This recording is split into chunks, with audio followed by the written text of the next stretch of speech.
Student, इस video में हम लोग पार्ट 2 देख रहे हैं निमसेट 2024। इसके प्रीवियस वीडियो में हम लोग ने 1 से लेके 36 तक सारे क्वेश्चन डिस्कस करे थे निमसेट 2024 मैथमेटिक्स के। तो इस वीडियो में हम लोग 37 से 50 तक के क्वेश्चंस स्टार्ट करते हैं। Let z be the set of all integers. z है set of all integers and consider the set x comma Y ऐसे हैं जो x square plus 2y square is equal to 3 को सेटिस्फाई कर रहे हैं। वैसे अगर देखा जाए तो ये एक एलिप्स है, ठीक है। x square by 3 plus Y square upon 3/2 is equal to 1, जहाँ पे x और y इंटीजर्स हैं, ठीक है। y एक सेट दे रखा है, x y से बड़ा है, x y यहाँ पे भी इंटीजर हैं, देन x इंटरसेक्शन y बताना है। तो इस क्वेश्चन में एलिप्स का कोई कंसेप्ट नहीं लग रहा है, सिंपली ऑब्जर्वेशन है कि अगर x square plus 2y square 3 है, x और y इंटीजर हैं तो इंटीजर नेगेटिव भी हो सकते हैं, बट अगर तुम एक्स स्क्वायर और y स्क्वायर को देखोगे तो स्क्वायर करने पे वो पॉजिटिव ही आएगा। अब थोड़ा सा ऑब्जर्व करो कि x square plus 2y square 3 कब आएगा। सिर्फ एक केस बनेगा, x और y अगर इंटीजर हैं तो एक्स स्क्वायर भी 1 हो जाए और वाई स्क्वायर भी 1 हो जाए, तो 1 + 2 क्या आ जाएगा 3। This implies X square is equal to Y square is equal to 1। This implies X square भी 1 हो एंड वाई स्क्वायर भी 1 हो। This implies X is equal to ±1 and Y is equal to ±1, ठीक है। एक्स की भी 2 value आ रही हैं, वाई की भी 2 वैल्यू आ रही हैं, तो इस तरह के एक्स वाई कितने एग्जिस्ट करेंगे y सेट में, तो वो देख लेते हैं हम लोग। x और y की वैल्यू दोनों पॉजिटिव ले लो, एक पॉजिटिव एक नेगेटिव ले लो, एक नेगेटिव दूसरा पॉजिटिव ले लो और दोनों नेगेटिव ले लो। तो 2 वैल्यू x की और 2 वैल्यू y की, तो टोटल नंबर ऑफ सॉल्यूशंस कितने आ जाएंगे 4। और यहां पे y सेट में इसके total number of solution x के ये आ रहे हैं 4 सॉल्यूशंस। y सेट में क्या बोला गया है, x ग्रेटर देन y है, x y से बड़ा है, ऐसे x y जहाँ पे x ग्रेटर देन y है। तो देखो यहाँ पे x और y बराबर है, यहाँ x ग्रेटर देन y है, ये x है ये y है, यहाँ x y से छोटा है और यहाँ x y के बराबर है। तो सिर्फ एक सोल्यूशन आ रहा है 1, -1।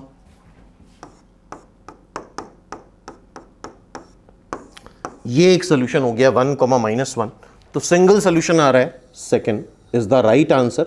तो आई होप ये क्वेश्चन समझ गए होंगे। एलिप्स से इस क्वेश्चन का कोई लेना देना नहीं है, सिंपल बेसिक ऑब्जर्वेशन था और सारा खेल यहाँ पे एक्स और वाई इंटीजर है इसी चीज का था, ठीक है। नेक्स्ट क्वेश्चन पे बढ़ते हैं। ये एक ट्रिग्नोमेट्रिक रेशियो का क्वेश्चन है, बेसिक क्वेश्चन है। cos x cos y के बराबर दे रखा है, sin x sin y के बराबर दे रखा है। ये 2 डेटा दे रखे हैं, x - y की वैल्यू पूछी है। तो अगर यहाँ पे एक फॉर्मूला हम यूज करें cos x - y, cos a - b का फॉर्मूला क्या होता है, cos a cos b plus sin a sin b,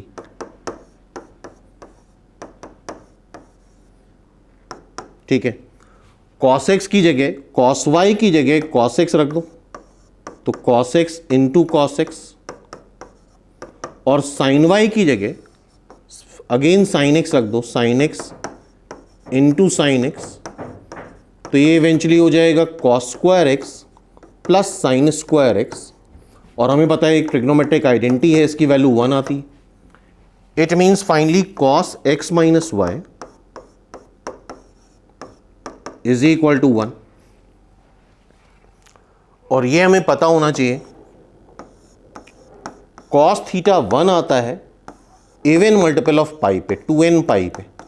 मतलब थीटा 0 हो जाए, 2 पाई हो जाए, 4 पाई हो जाए, 6 पाई हो जाए एंड सो ऑन। और कॉस थीटा -1 आता है ऑड मल्टीपल ऑफ पाई पे, और इंटीजर मल्टीपल ऑफ पाई पे, like theta pi, 3 pi, 5 pi. Odd multiple of pi होगा तो कॉस थीटा की वैल्यू -1 आएगी। तो cos theta cos x - y 1 कब आएगा, जब ये इवन मल्टीपल ऑफ पाई होगा, means x - y is equal to 2n pi, means 4th is the answer. 4th is the right answer. Clear है? तो ये भी सिंपल क्वेश्चन था ट्रिग्नोमेट्रिक इक्वेशन का, बस थोड़ा दिमाग यहाँ पे लगाना था कि हमें इसको रिलेट करना है cos x माइनस वाई के फॉर्मूले से। नेक्स्ट क्वेश्चन ये डेफिनेट इंटीग्रल का था। Which of the following is true? पहला ऑप्शन देखते हैं। पहला ऑप्शन क्या है? ए से B x times F X D X. X बाहर निकाल लिया, ऐसा होता नहीं है। बाय द वे ये प्रॉपर्टी हमको पता है, ए से B F X D X, यह आता है ए से B F of A plus B minus X D X. ठीक है, अगर ये प्रॉपर्टी यहां पे लगा दो तो ए से बी ए प्लस बी माइनस एक्स करोगे, यहां भी एक्स को रिप्लेस करोगे ए प्लस बी माइनस एक्स से, तो एक्स बाय द वे बाहर नहीं आएगा। अगर ए प्लस बी से मल्टीप्लाई कर दो अलग से तुम, तो ए प्लस बी बाहर हो गया। ए से B F of A plus B minus X D X और माइनस ए से B X times A plus B minus X D X. तो पहला ऑप्शन गलत है बिकॉज यहां पे एक्स को बाहर निकाल लिया है, which is wrong. First option is wrong. ठीक है, सेकेंड ऑप्शन पे जाते हैं। सेकेंड ऑप्शन क्या है? 0 से 3 E to the power X square D X, 0 से 5 E to the power X square D X, 5 से 3 E to the power X square D X. तो आई होप ये चीज़ तुमने पढ़ी होगी। अगर ए से B F X D X है, यहाँ पे दो प्रॉपर्टी यूज होंगी, और ए से बी के बीच में सपोज कर लो कुछ अल्फा लाई कर रहा है, तो इसको हम ऐसे लिख सकते हैं, ए से alpha F X D X, alpha से B F X D X. First property ये हो गई। बीच में जितनी बार भी चाहो ब्रेक कर सकते हो। अगर बीच में बीटा भी आ गया इसके आगे, तो ए से अल्फा, अल्फा से बीटा, बीटा से बी। ठीक है, दूसरी प्रॉपर्टी, अगर ए से B F X D X, इसमें अगर लोअर लिमिट और अपर लिमिट इंटरचेंज कर दें, बी से ए कर दें, तो बाहर एक माइनस साइन आ जाएगा। ठीक है, अब देखो सेकेंड ऑप्शन, ये लिखा है 0 से 3 E to the power X square D X, फिर 0 से 5 E to the power X square D X. अच्छा, ये 5 से 3 लिखा है तो इसको माइनस कर लो, इसको 3 से 5 कर लेते हैं। तो अगर लिमिट्स इंटरचेंज कर रहे हैं तो बाहर एक माइनस साइन आ जाएगा। अब 0 से 5 है, 0 से 5 को तुम लिख सकते हो 0 से 3 E to the power X square D X, फिर 3 से 5 E to the power X square D X, फिर माइनस 3 से 5 E to the power X square D X. ये दोनों कैंसिल हो जाएंगे, ये इसके इक्विवेलेंट आ गया 0 से 3 E to the power X square D X, ये इसके इक्विवेलेंट हो गया। It means second is the right option. Second हमारा आंसर सही हो गया। सिंपल। तो ये भी एक डेफिनेट इंटीग्रल का बेसिक क्वेश्चन था, आराम से किया जा सकता था एग्जाम में। नेक्स्ट क्वेश्चन पढ़ते हैं।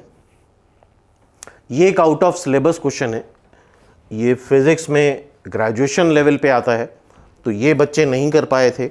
और बाय द वे इसका आंसर सिंक फील्ड होता है। जो भी बीएससी वगैरह में फिजिक्स पढ़ते हैं उनके सिलेबस में ये क्वेश्चन होता है, तो ये आउट ऑफ सिलेबस क्वेश्चन था।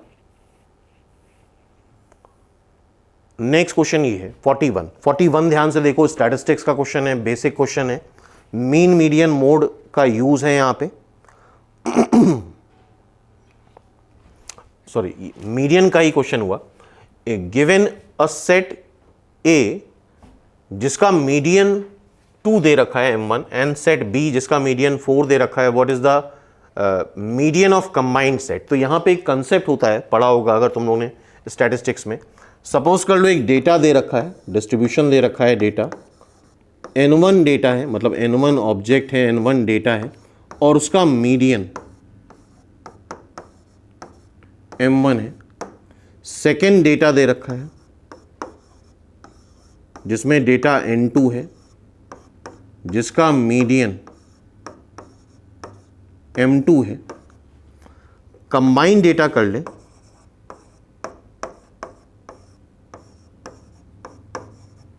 तो वो हो जाएगा N1 प्लस N2 डेटा। ठीक है, दोनों के डेटा को हमने मिला लिया और इसका आप कंबाइंड मीन जब भी निकालते हैं, सॉरी कंबाइंड मीडियन, जिसको हम मान लेते हैं कैपिटल M है, वो लाई करता है इसमें से अगर मिनिमम वैल्यू मान लो M1 M2 में M1 छोटा है तो M1 से M2 के बीच में M2 बड़ा है, तो मीडियन M1 से M2 के बीच में लाई करता है। तो यहां पे अगर देख रहे हो तो छोटा मीडियन कौन सा है, कंबाइंड मीडियन अगर देखोगे तो छोटा मीडियन 2 का है और बड़ा मीडियन 4 का है। तो कंबाइंड सेट का जो कंबाइंड मीडियन आएगा वो 2 से 4 के बीच में लाई करेगा। 2 से 4 के बीच में लाई करेगा तो इसको हम बोलेंगे एटलीस्ट 2, मीडियन जो है वो एटलीस्ट 2 है, और मीडियन एटमोस्ट ज्यादा से ज्यादा 4 हो सकता है। तो अब ऑप्शन चेक कर लो, एटमोस्ट 1 गलत है, एटमोस्ट 2 गलत है, एटलीस्ट 2 गलत है, सॉरी एटलीस्ट 1 होना चाहिए, आंसर मिसप्रिंट है, ये 1 होना चाहिए, दोनों ऑप्शन सेम हो जाएंगे। एटलीस्ट 1 गलत है, at least 2 is the right answer, ये मिसप्रिंट था, यहां 2 नहीं था, यहां 1 है। क्लियर है? तो कंबाइंड सेट का मीडियन जो होता है वो मिनिमम से मैक्सिमम के बीच में लाई करता है, उन दोनों मीडियन के बीच में लाई करेगा। तो आई होप ऐसा क्वेश्चन अगर नेक्स्ट टाइम पे आएगा तो इजीली कर सकते हो। ठीक है, नेक्स्ट क्वेश्चन देखते हैं। ये एप्लीकेशन ऑफ डेरिवेटिव का क्वेश्चन है, मैक्सिमा मिनिमा का क्वेश्चन है। ये एक फंक्शन दे रखा है, अलग अलग 2 से पहले है, -∞ से 2, तो ये फंक्शन है। 2 से 4 के बीच में है तो ये फंक्शन है, 4 से बड़ा है तो ये फंक्शन है। लोकल मैक्सिमा पूछा है और ग्लोबल मैक्सिमा। अच्छा, दोनों में डिफरेंस क्या होता है? लोकल मैक्सिमा जहां पे डेरिवेटिव 0 आता है वो क्रिटिकल पॉइंट होते हैं।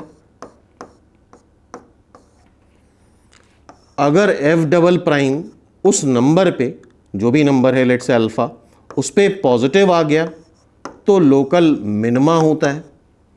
डबल डेरिवेटिव अगर उस नंबर पे नेगेटिव आ गया तो लोकल मैक्सिमा होता है। ठीक है,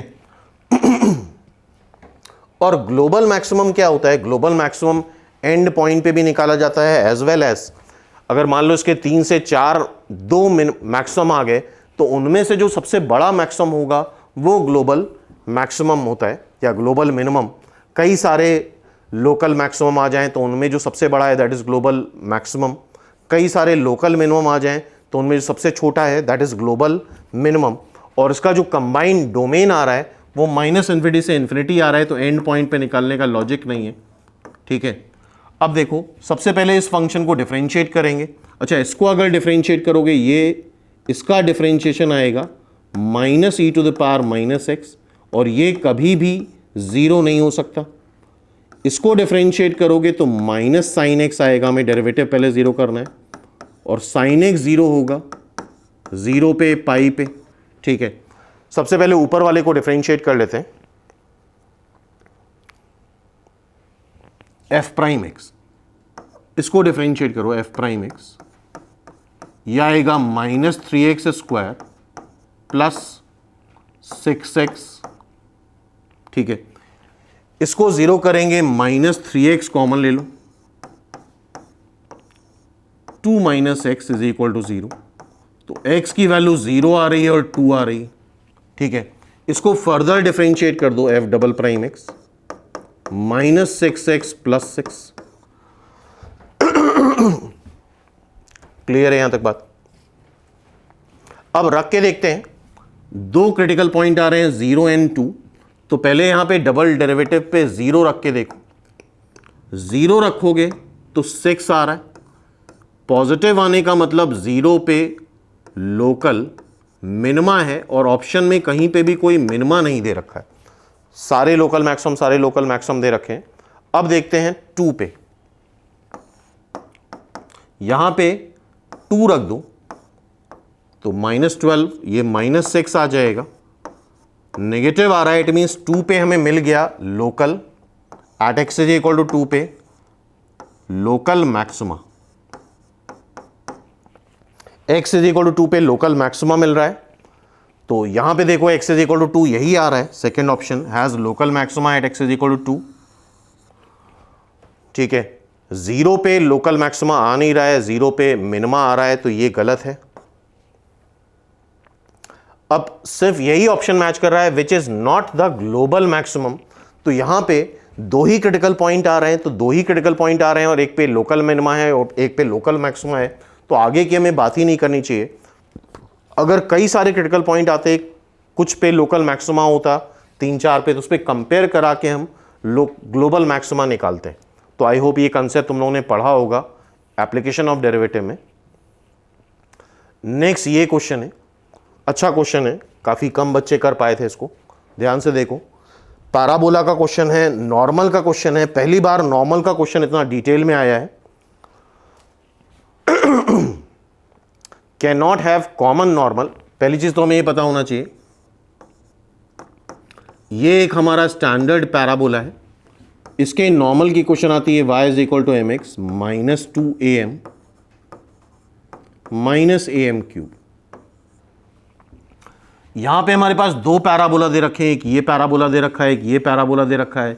a b से बड़ा है, b 0 से बड़ा है, मतलब दोनों पॉजिटिव हैं। Can not have common normal unless, थोड़ा सा लैंग्वेज में उलझा दिया है, अगर ऐसा हो जाए इनमें से जो भी सही ऑप्शन है तो कॉमन नॉर्मल होगा। इसका मतलब ये हुआ अगर जो भी सही ऑप्शन है वो नहीं हुआ तो कॉमन नॉर्मल नहीं आएगा। तो उसका तरीका ये है कि दोनों के नॉर्मल लिखेंगे, इक्वेशन लिखेंगे हम, और दोनों को आइडेंटिकल, मतलब दोनों इक्वेशन सेम कर देंगे, आइडेंटिकल कर देंगे, और उससे जो कंडीशन आएगी वहां से हम कॉमन नॉर्मल के लिए कंडीशन निकालेंगे। तो अगर हम Y square is equal to 4bx के नॉर्मल को देखें तो y is equal to M X minus 2bm minus bm cube. इसके लिए नॉर्मल देखें तो y is equal to M X की जगह x प्लस सी रख दो minus 2am minus am cube. ठीक है, अब नॉर्मल देखो, पहला वाला ये नॉर्मल लिख लेते हैं हम लोग, M X minus Y minus 2bm, या माइनस ब्रैकेट हटाई दें, minus bm cube. Common normal मतलब यही नॉर्मल ये भी होना चाहिए, इसको लिखो M X minus Y minus 2am minus am cube plus cm is equal to 0। ये दोनों नॉर्मल सेम टू सेम है, तो सिर्फ ये कांस्टेंट से डिफर कर रहे हैं, तो इनका कांस्टेंट अगर हम बराबर कर दें,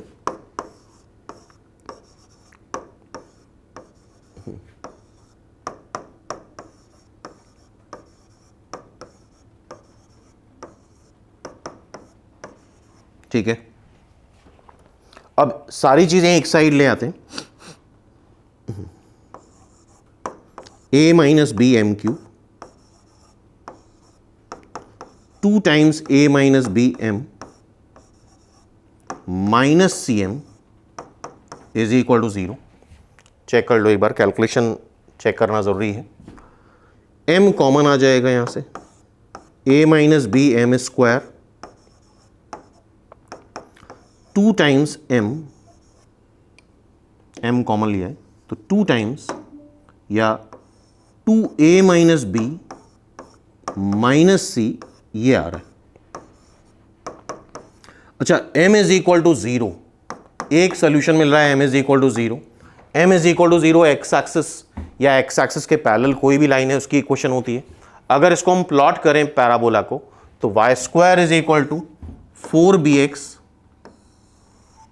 समथिंग ऐसे आएगा,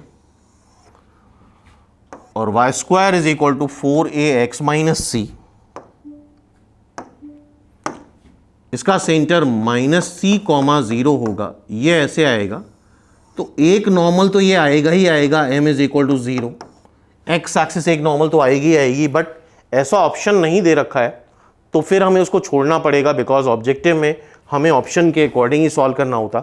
अगर यहाँ m इज इक्वल टू 0 दे रखा होता तो वो आंसर हो जाता। अब यहां से निकाल लो एम स्क्वायर की वैल्यू।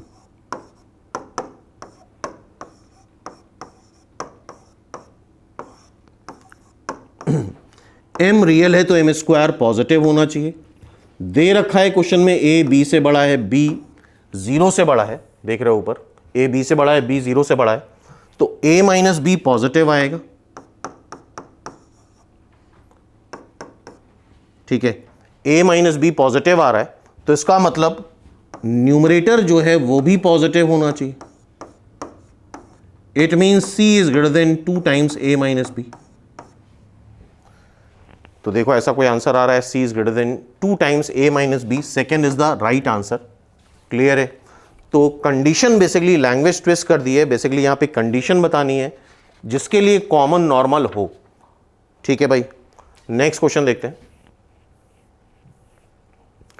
डिटर्मिनेंट क्वेश्चन है, नॉन होमोजीनियस इक्वेशन है बिकॉज कांस्टेंट 5, 6 एंड म्यू दे रखा है। इसके लिए इनफाइनाइट सोल्यूशन होने चाहिए, ये कंडीशन पूछी है। पहला ऑप्शन है लैम्डा -2 ना हो, दूसरा ऑप्शन है लैम्डा 2 ना हो, म्यू 5 ना हो, तीसरा ऑप्शन पॉजिटिव में दे रखा है।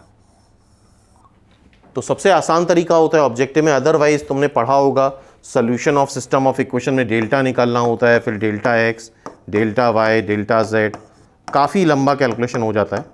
तो यहाँ पे हिट एंड ट्रायल मेथड हम लगा देते हैं, एक बार रख के देखते हैं। पहली इक्वेशन क्या आ रही है, X plus 2y plus 2z is equal to 5। दूसरी इक्वेशन क्या है, X plus 2y plus 3z is equal to 6। यहाँ पे लैम्डा और म्यू यूज हो रहा है, यहाँ पे रख दो X plus 2y plus 2z is equal to 5। तो देखो फर्स्ट इक्वेशन, सेकेंड इक्वेशन, ये अगेन फर्स्ट इक्वेशन ही रिपीट हो रही है, थर्ड इक्वेशन जो है वो फर्स्ट ही बन रही है। तो इसका मतलब इफेक्टिवली अगर देखा जाए तो यहाँ पे सिर्फ 2 इक्वेशन बन रही है, लैम्डा और म्यू की इस वैल्यू के लिए। और अगर इफेक्टिवली 2 इक्वेशन है और अननोन कितने हैं, एक्स वाई जेड 3 अननोन है, इफेक्टिवली 2 इक्वेशन है, अननोन 3 है, तो ऐसे केस में इसके इनफाइनाइट सोल्यूशन हो जाते हैं। बिकॉज अननोन ज़्यादा है, इक्वेशन कम है, तो it has infinite solution without any restriction. X और वाई जेड में कोई रिस्ट्रिक्शन नहीं होनी चाहिए। तो अगर नंबर ऑफ अननोन ज़्यादा है और इफेक्टिव इक्वेशन कम है, अननोन 3 है, इक्वेशन 2 है, तो it has infinitely many solution. तो इसके अकॉर्डिंग इसका आंसर थर्ड सही हो जाएगा। क्लियर है? नेक्स्ट क्वेश्चन पढ़ो। मीन मीडियन मोड से रिलेटेड ये क्वेश्चन है। It is given that mean median mode दे रखा है, मीन दे रखा है 1, मीडियन दे रखा है 3 की पावर x, मोड दे रखा है 9 की पावर x रिस्पेक्टिवली। मोड बताना है, मतलब x की वैल्यू हमें निकालनी है। तो यहां पे एक रिजल्ट होता है 3 मीडियन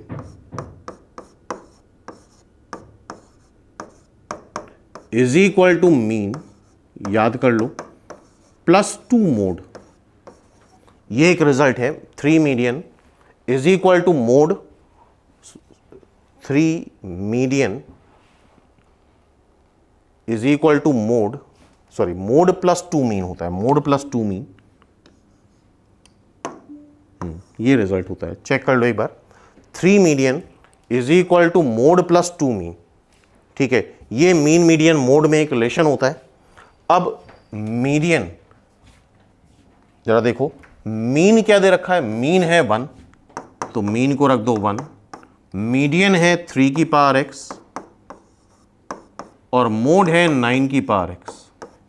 9 की पावर x को लिखोगे 3 की पावर 2x माइनस 3 इंटू 3 की power x plus 2 is equal to 0। 3 की पावर x को t एज्यूम कर लो, t ऑलवेज पॉजिटिव होगा, तो ये t square minus 3t plus 2 is equal to 0। Factorise करोगे तो t की 2 वैल्यूज आएंगी 1 एंड 2। 3 की पावर x 1 आ रहा है और 2 आ रहा है, इससे कंपेयर करा लो, क्योंकि 2 में तो लॉग में वैल्यू आ जाएगी और आंसर बड़ा आसान दे रखा है। 3 की पावर x 1 आ रहा है और 2 आ रहा है, अच्छा आंसर भी 2 दे रखे। और हमसे क्या पूछा है, मोड पूछा है, और मोड है क्या 9 की पावर x, तो स्क्वायरिंग कर लो सीधे सीधे, 3 की पावर x का स्क्वायर विच इज 9 की power x which is 1 and 4। Answer क्या आ जाएगा? 1 and 4। First is the right answer. Check कर लो इसका आंसर क्या आ रहा है। First 1 and 4। Clear everyone? ठीक है, तो अब आगे देखते हैं। तो स्टूडेंट अगेन ये क्वेश्चन देख रहे हो, वर्क डन का दूसरा क्वेश्चन ही पूछा गया है वेक्टर से। और वर्क डन क्या होता है? F D cos theta, net force, displacement और angle between force and displacement. Force यहां पे दे रखा है 40 न्यूटन का, डिस्प्लेसमेंट है 3 मीटर का और एंगल है 60 डिग्री, कॉस 60। तो ये तो बहुत आसान क्वेश्चन था। कॉस 60 होता है 1/2, 60 joule, 1 newton metre is equal to 1 joule होता है। ये चीज फ्यूचर के लिए याद रखना। तो 60 joule is the answer, fourth is the right answer. Clear है? आगे बढ़ते हैं। नेक्स्ट क्वेश्चन अगेन वेक्टर का है और यहां पे कुछ चीजें हमें पता होनी चाहिए, जैसे कि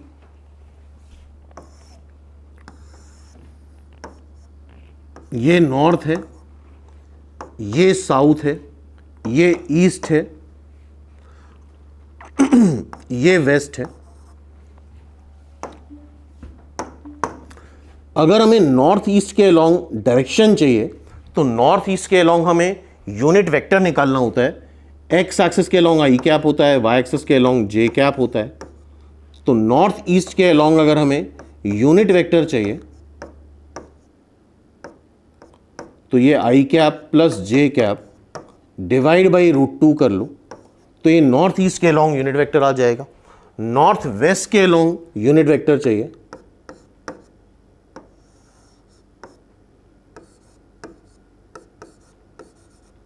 तो -i cap plus J cap और उसके मैग्नीट्यूड से डिवाइड कर लो, ये नॉर्थ वेस्ट के अलोंग वेक्टर आ गया। तो ये चीज़ आई होप वेक्टर में तुम लोगों ने पढ़ी होगी। जिधर का डायरेक्शन चाहिए तो उसके अलोंग हमें यूनिट वेक्टर चाहिए। इसी तरह से हम साउथ ईस्ट, साउथ वेस्ट भी निकाल सकते हैं। अब पढ़ो क्वेश्चन को ध्यान से। A man start from origin and walks a distance 3 unit in the north east direction. Origin से स्टार्ट करता है और नॉर्थ ईस्ट की तरफ, सपोज कर लेते हैं ए, नॉर्थ ईस्ट का जो यूनिट वेक्टर था वो अभी जस्ट हम लोगों ने निकाला, क्या आ रहा था? i plus J divide by √2 into क्या कर दो 3 unit and then he walks a distance 4 unit in the north west. अब ये नॉर्थ वेस्ट की तरफ जा रहा है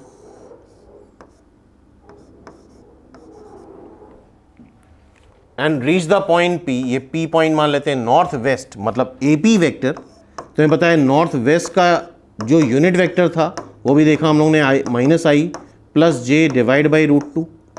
कितने यूनिट जा रहा है? 4 यूनिट जा रहा है। ठीक है, हमसे क्या पूछा गया है? हमसे पूछा गया है OP वेक्टर।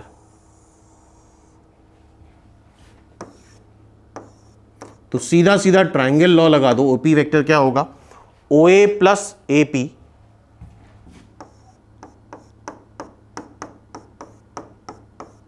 ट्राइंगल लॉ से दोनों को ऐड कर लेते हैं। दोनों को ऐड करेंगे तो 1/√2 बाहर निकाल लो, 3i cap plus 3j cap minus 4i cap plus 4j cap. ठीक है, इसको सॉल्व करेंगे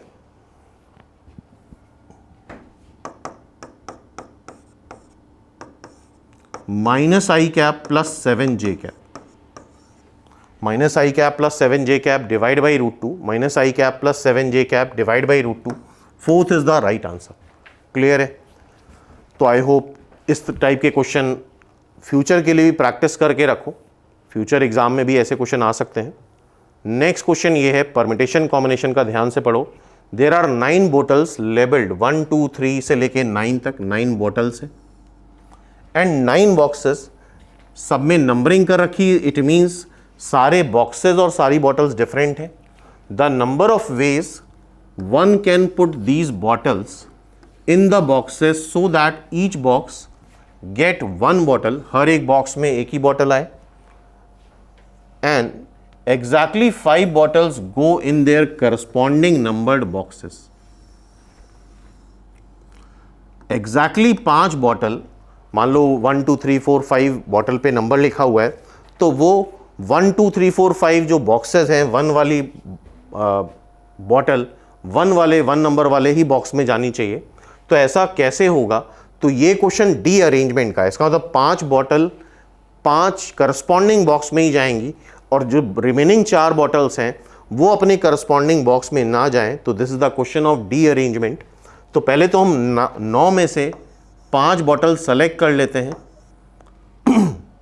वो कोई भी आए, सपोज कर लो बॉटल पे 2 लिखा है, 4 लिखा है, 5 लिखा है, 6 लिखा है, 10 लिखा है, तो उसको अपने करस्पॉन्डिंग बॉक्स में रखने के लिए एक ही तरीका होगा, क्योंकि अगर 2 नंबर की बॉटल है तो 2 नंबर के बॉक्स में ही जाएगी, 7 नंबर की बॉटल है तो 7 नंबर के बॉक्स में ही जाएगी। अब रिमेनिंग 4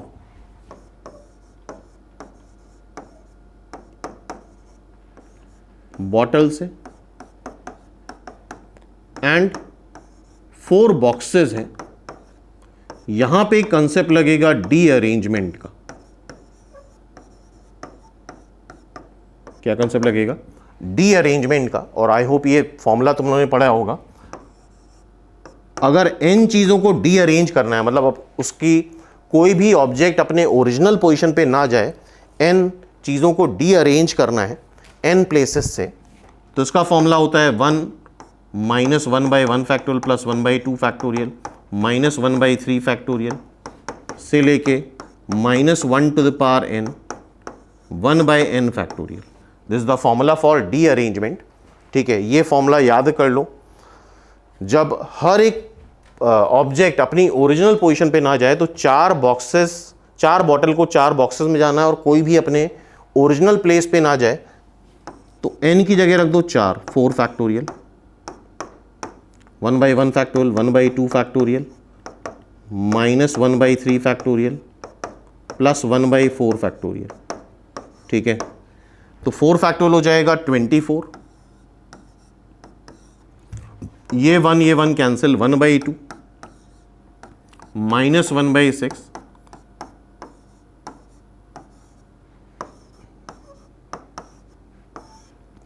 24 एलसीएम ले लो, ये 12 4 1, ये कैंसिल हो गया, दिस इज 9। तो 5 बॉटल को अपने करस्पॉन्डिंग बॉक्सेस में रखने के 95 वेज, बस हमने बॉटल सेलेक्ट कर ली, और बाकी जो 4 रिमेनिंग बॉटल्स बची और उसको करस्पॉन्डिंग बॉक्सेस में नहीं डालना है, उसके नंबर ऑफ वेज 9 आ जाएंगे। तो इनटू 9 कर लो, this is the right answer. First is the right answer. Clear है? नेक्स्ट क्वेश्चन देखते हैं। अब ये क्वेश्चन प्रोबेबिलिटी का आ गया, सिंपल क्वेश्चन है। A critical orthopaedic surgery is performed on the 3 patient. The probability of the patient recovery, patient की recovery होगी उस बात की प्रोबेबिलिटी 0.6 है, और पेशेंट मर जाएगा इस बात की प्रोबेबिलिटी 0.4 है। Okay, then the probability that after surgery exactly 2 of them will recover. तो ये सिंपल क्वेश्चन है बायनोमियल डिस्ट्रीब्यूशन का। अगर तुम लोगों ने बायनोमियल डिस्ट्रीब्यूशन डिटेल में पढ़ा है तो बायनोमियल डिस्ट्रीब्यूशन का ये क्वेश्चन होगा। 3 में से एग्जैक्टली 2 सर्वाइव करें, तो 3 ऑपरेशन हो रहे हैं, उसमें से 2 सर्वाइव करें, तो सर्वाइव करने की प्रोबेबिलिटी क्या है? 0.6 की पावर 0, और 1 सर्वाइव ना करे, that is 0.4। 3C2 is 3, 3C2 is 3C1, ये 0.36 आ जाएगा, ये 0.4 आ जाएगा। इसको पूरा मल्टीप्लाई करोगे तो आंसर आएगा 0.432। क्लियर है? क्या आंसर आ जाएगा? 0.432। सिंपल। नेक्स्ट क्वेश्चन देखते हैं। तो ये प्रोबेबिलिटी बायनोमियल डिस्ट्रीब्यूशन का क्वेश्चन था। इस तरह क्वेश्चन और भी प्रैक्टिस कर सकते हो। नेक्स्ट क्वेश्चन अगेन ये प्रोबेबिलिटी का है, ज्योमेट्रिकल प्रोबेबिलिटी क्वेश्चन है। Region R is defined as region in the first quadrant satisfying this condition. तो आई होप ये चीज तुम लोगों ने पढ़ी होगी। x² + y² is equal to 4 है, तो ये सर्कल है जिसका सेंटर 0,0 है और रेडियस 2 है।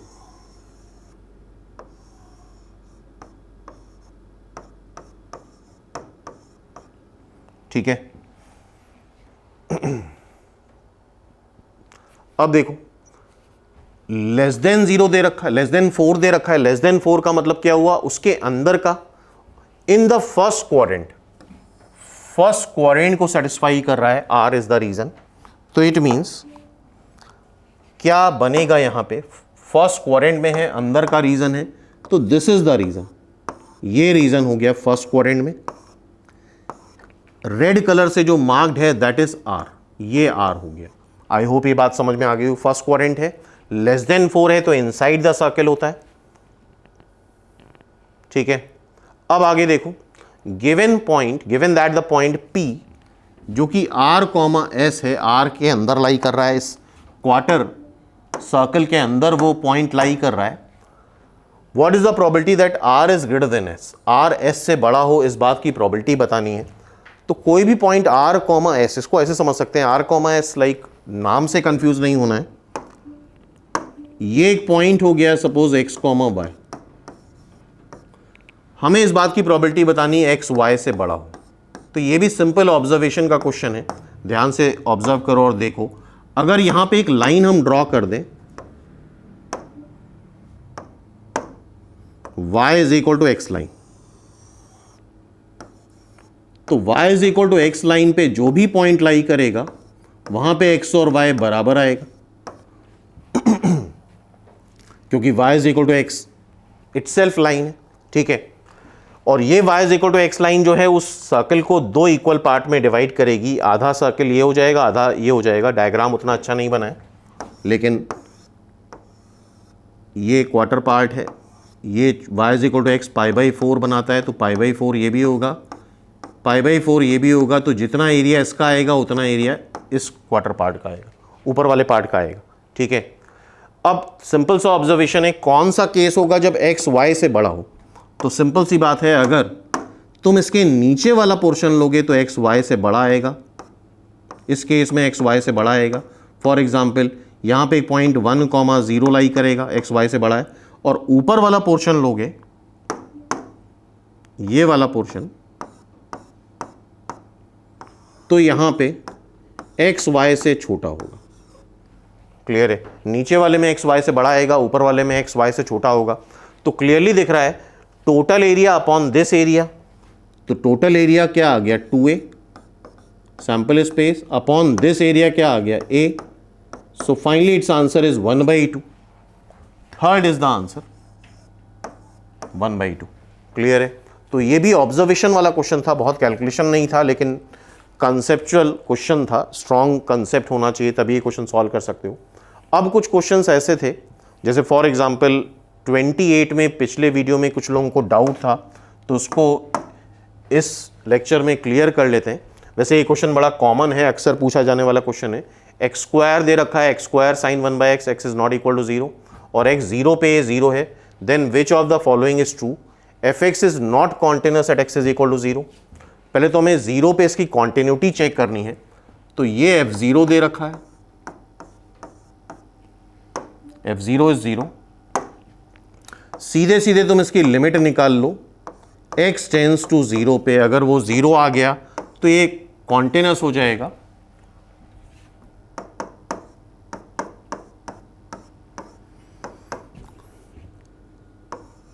इसको सॉल्व करने का तरीका ये होगा, एक x यहां लिखा रहने दो, इसको लिखो साइन 1/x और जो ऊपर वाला x था इसको यहां पे ले जाओ और 0 जरा यहां पे रखो। तो 0 1/0 क्या होता है, इन्फिनिटी अपॉन इन्फिनिटी। साइन की रेंज होती है 1 से -1 के बीच में। कोई भी फाइनाइट नंबर को अगर इनफाइनाइट से डिवाइड करते हो, any finite number upon plus minus infinity 0 आता है। तो ये पार्ट हो जाएगा 0, 0 इंटू 0 0 आ जाएगा और यही f0 भी दे रखा है। तो इट मीन्स ये फंक्शन कॉन्टिन्यूअस है at x is equal to 0 पे। ओके, अब क्या देखना है, डिफरेंशियबिलिटी। डिफरेंशियबिलिटी मतलब हम एफ प्राइम ज़ीरो निकाल लेते हैं। एफ प्राइम ज़ीरो क्या होगा, लिमिट, क्योंकि यहाँ पे 0 + 0 माइनस से फ़र्क नहीं पड़ेगा, 0 + 0 माइनस करके LHD RHD निकाल के देख सकते हो, लेकिन यहाँ पे कोई फ़र्क नहीं पड़ेगा, ठीक है।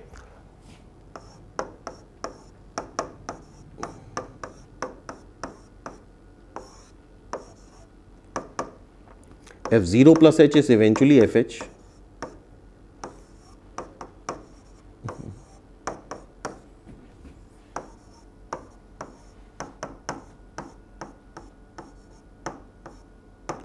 F0 is 0 by H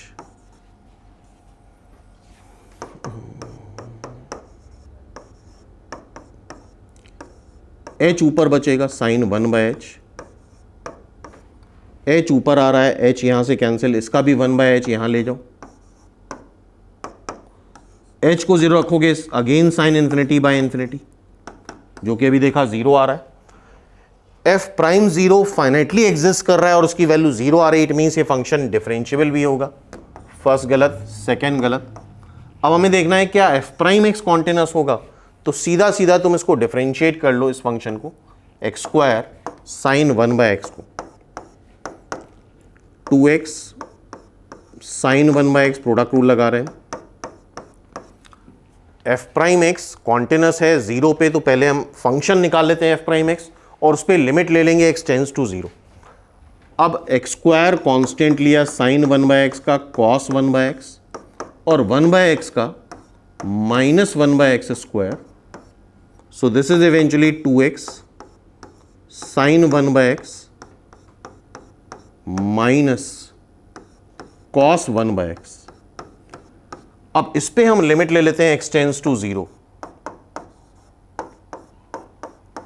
यहीं पे लिख सकते हैं लिमिट x टेंड्स टू 0।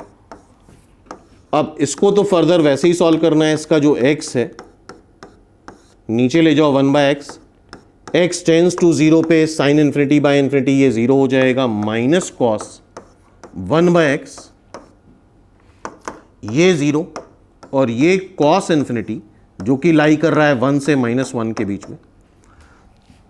क्या वैल्यू आएगी कोई नहीं बता सकता, लिमिट का आंसर फिक्स्ड होना चाहिए, फाइनाइट होना चाहिए। ऐसा आंसर नहीं दे सकते कि 1 से -1 के बीच में कुछ भी लाई कर सकता है। तो लिमिट डज नॉट एग्जिस्ट, इसका मतलब एफ प्राइम एक्स कॉन्टिन्यूअस नहीं है 0 पे। Third is the right answer. Clear है? तो ये 50th क्वेश्चन हो गया।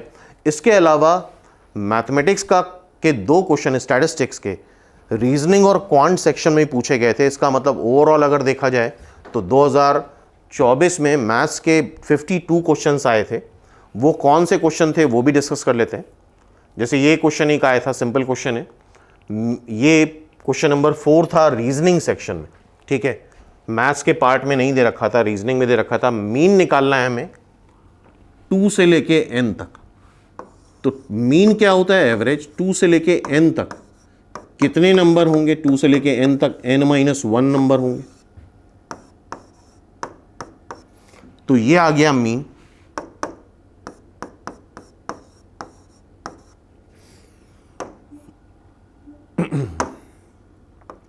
वन ऐड कर लो, 1 सबट्रैक्ट कर लो simply.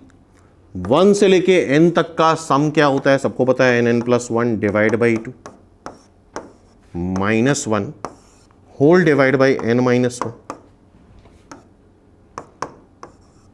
n² plus n -2 2 times n-1। ऊपर अगर तुम फैक्टराइज करो तो आएगा n+2 n-1 2 टाइम्स n-1। ये कैंसिल हो गया, क्या बचा? n+2 divide by 2। First is the right answer, n+2 divide by 2। It means first इसका सही आंसर आ रहा है। क्लियर है? आई होप सबको। तो सिंपल क्वेश्चन था जो कि रीजनिंग और क्वांट में पूछा गया था। अब नेक्स्ट क्वेश्चन अगेन एक स्टैटिस्टिक्स का था जो मैथ्स में नहीं AR सेक्शन में पूछा गया है। ये जो क्वेश्चन है ध्यान से पढ़ो, तो ये क्वेश्चन कोरिलेशन रिग्रेशन का है। इससे पहले भी कोरिलेशन रिग्रेशन से एक क्वेश्चन आ चुका है 2013-14 में। अगेन ये क्वेश्चन पूछा गया है। इन अ रियलिटी शो 2 जजेस independently provide marks based on performance of participant if the marks provided by second जज, ये जो मार्क्स हैं वो सेकेंड जज दे रहा है, where x is the marks provided by, if the marks provided by second जज is given by this, y से रिप्रेजेंट कर रहा है, और x जो मार्क्स दिए जा रहे हैं वो फर्स्ट जज दे रहा है.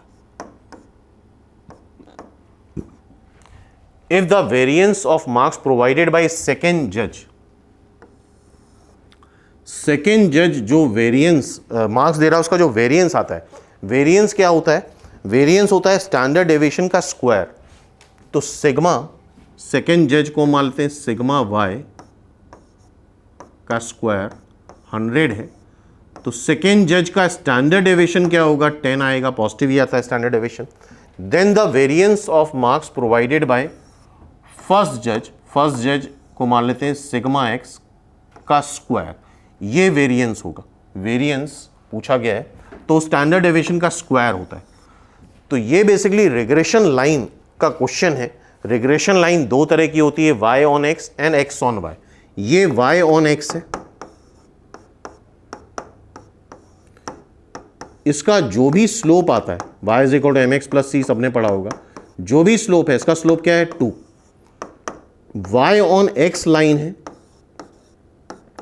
तो इसको हम बोलते हैं बी वाई ऑन एक्स, ये रिग्रेशन कोफिशिएंट होता है.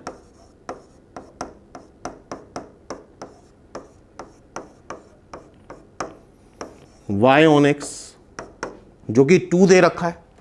अच्छा, दोनों ही जज मार्क्स दे रहे हैं, डिस्ट्रीब्यूट कर रहे हैं, तो हमें x ऑन y भी लिखना होगा. x ऑन y, जरा x ऑन y लिखो, ये आ जाएगा 2x y माइनस 10.5, तो x आ जाएगा y by 2 minus 10.5 divide by 2. ठीक है, इसका स्लोप निकाल लो. यहां पे जो y का कोफिशिएंट होता है वो इसका स्लोप होता है, मतलब वो रिग्रेशन कोफिशिएंट होता है, जिसको हम बोलेंगे b x on y. b x on y, y का जो कोफिशिएंट है 1/2, b regression coefficient x on y आ गया. ठीक है, अब एक होता है कोरिलेशन कोफिशिएंट. कोरिलेशन कोफिशिएंट क्या होता है, r is equal to under root.